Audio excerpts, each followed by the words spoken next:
Welcome to the Movie Business Podcast, picking up where Movie Business Book left off. I'm Jason Squire, hosting a wide range of industry talent and executives to answer fundamental questions about the business today. Here we go.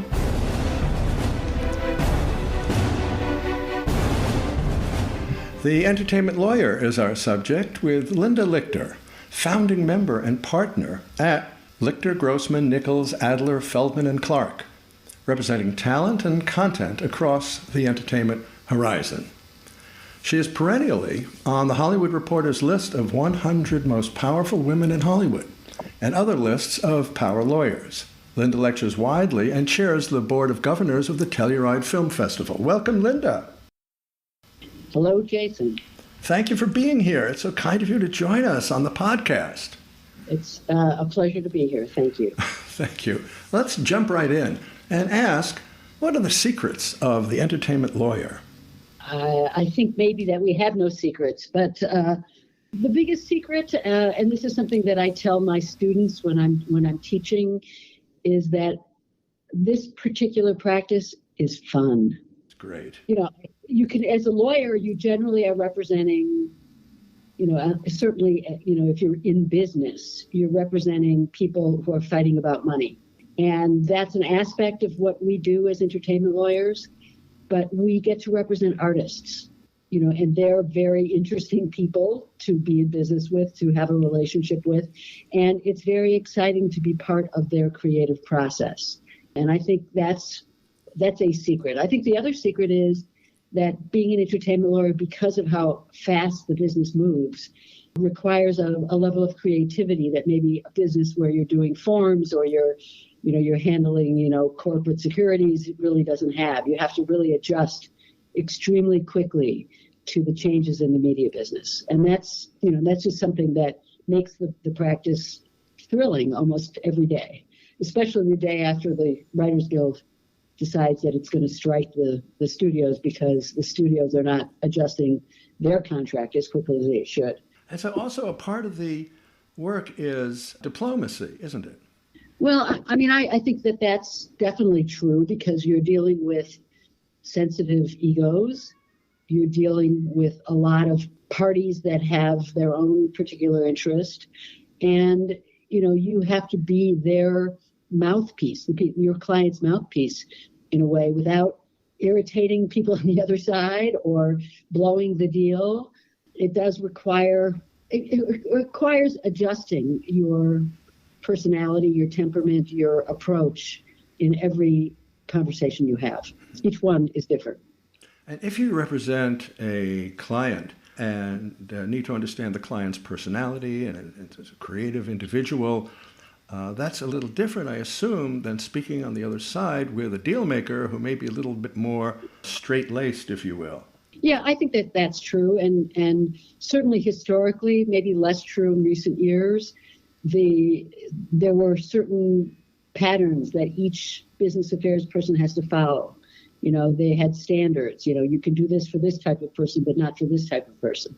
And it could be very rigid. And sometimes the people on the other side just don't have the flexibility that you might have, let's say, in the independent world to make certain kinds of deals or adjustments in the kinds of, things that you can offer to talent. So it is difficult, but they have their own politics on the other side. They have to be diplomats and be able to advocate on behalf of the positions that we take as entertainment lawyers to the creative people who may or may not understand what the issues are. Mm-hmm. Well, let's turn to some of the deal making, some of the recent changes in deal making, especially with streamers who really do not have the concept of back end that traditional media has had for so long a period of time. How have these new streamer deals changed the business? Well, if there's no back end, there has to be a front end. People, there has to be a front end. There has to be some adjustment in the deal. And when Netflix first started, they were disrupting the business because they didn't provide a back end, but they paid people a very high fee for their work, and they paid, in addition to that, a premium, a bonus that was payable over a certain period of time that could also be very substantial. Basically, a buyout of whatever back end that party might have expected. And those were in the early days very generous. So of course, lots of people wanted to do business with them. As time has gone on, two things have happened. One is that they have had their own economic troubles, so they're a little less liable to throw money around. And the other is that there's been competition, and the competition has had their own formulas for how they do this back end in the streaming world. If it's Apple, it's one way. If it's Amazon, it's another way. If it's Peacock, it's another way. If it's Disney Plus, it's another way. And in some cases, there are no premiums at all. There are no buyouts. If you're a writer, you're unlikely to get much of any buyout because the analysis is that the back end for a writer usually doesn't pay out. So why give them anything special? So it's been interesting. And yet the buyout concept assumes every project is successful, and that's just never the case in traditional media. Well, that's true, and that's one reason why the Writers Guild is complaining about the nature of the residuals that streamers pay, because they don't make a distinction between those shows that do well and those shows that do nothing. But the result of that is if you're a name, that is meaningful in the process, you're an important director, auteur director, you're a big star, you're continuing to get very big buyouts, but everybody else is not. Because the assumption is that, they're not, they wouldn't have it in a traditional context. And let's turn now to a hypothetical young talent who is looking for an entertainment lawyer. What steps should be taken? Well, you have to, it's a very small community.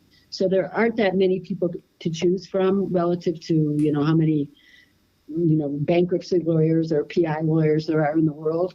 So it's important to check to get references from people try to get beyond, let's say, your agent and manager, just because you don't want them necessarily to recommend somebody that they have too close of a relationship with. You want somebody with an independent voice, but sometimes those recommendations can be good. You want to check that person's reputation in the community in whatever ways you can, with your, as I said, with your friends or, online. And then, my feeling is that for young talent, it's good to have two types of people on your team. One would be somebody who would be, described as a gray hair, which is what I've got, which is gray hair, who has a lot of experience and a perspective and also has good relationships in the business. And the other would be somebody who is your peer, who, is roughly your age, maybe with a good amount of experience, and somebody that you can be with for many, many years, because these relationships are very stable. Unlike agents and managers, lawyers tend to be with clients, for their whole careers, unless something terrible happens. So it's important to have somebody who you trust, whose judgment you trust, and who you can build a relationship with. So, in effect, it's a very small town, and this is a real specialty, and the relationships are very close, and people tend to know each other. What happens when there is a new buyer in town, and the new negotiator may not be as familiar with the subtleties of entertainment contracts and building a fair deal between the buyer and the seller? With somebody relatively new, what happens then?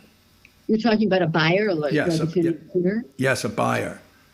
Well, what happens then is that they get a quick education. Yes. Well, that's helpful. That they get thrown into the deep end. I mean, people, obviously, if you're dealing with somebody who doesn't really know what they're doing, you can take advantage, maybe. But on the other hand, sometimes they can not really understand what has been traditionally part of the deal. And they can make stupid deals, and they can also blow deals because they don't know what's kind of within the range of what's acceptable. Do you find that you're in the situation almost to have to gently teach someone who will listen and will be grateful, as opposed to someone who may be resistant? I don't know. It doesn't happen that often. I mean, usually people that are engaged, either they know what they're doing or they have people who work with them who know what they're doing. Mm-hmm. I would say that in the beginning stages of the streaming business, Netflix must have hired 200 lawyers, and not all of them particularly experienced, and that could be quite frustrating, either because they just said no to everything or because they just didn't understand. Yeah, that's the kind of thing I was thinking of. Exactly right. So let me ask a related question involving negotiation. That has to do with precedents.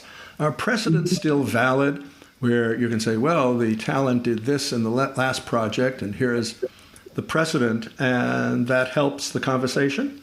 Well, there is a new law as of a couple of years ago in California and in New York, where you weren't allowed to ask what the person's precedent was. And the purpose of that, of course, was to try to not hold people down to the prices that were paid for people who were, previously not paid what other people were paid, for women and minorities particular. And it didn't quite work in the entertainment business, although it's still the law, because what happens is then they do one of two things.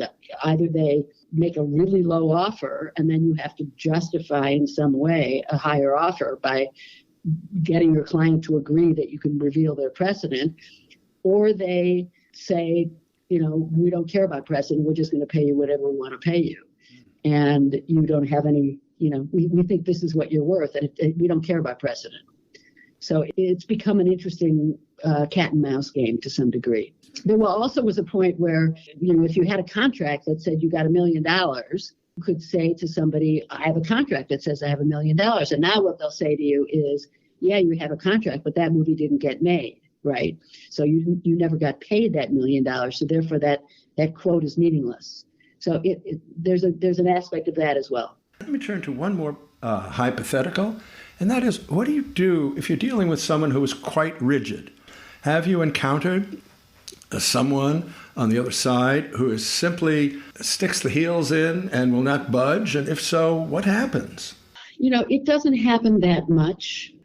As a result of inexperience. It probably happens more because you've pushed them beyond where they wanted to go. What happens? Maybe the deal blows. Maybe your client is willing to accept less than what would be normal. It more happens in the context of, say, dealing with people outside of the business whose book, let's say, or whose life rights are being acquired, where they really just don't even know what's normal. So they can be unreasonable in what they ask for. And you have to kind of clue them in as to what would be acceptable, not just for your client, but if you want to sell it to anybody else in the business, what other people would be willing to accept. But, generally, if you're dealing with a business affairs person, they get it pretty fast. And their creative people will say, well, we don't want to lose that deal. You have to be more flexible. Very good. And finally, what's your prediction for deal making and the business in general going forward? You mean I'm not going to be replaced by a robot? That's exactly what I was thinking, yes.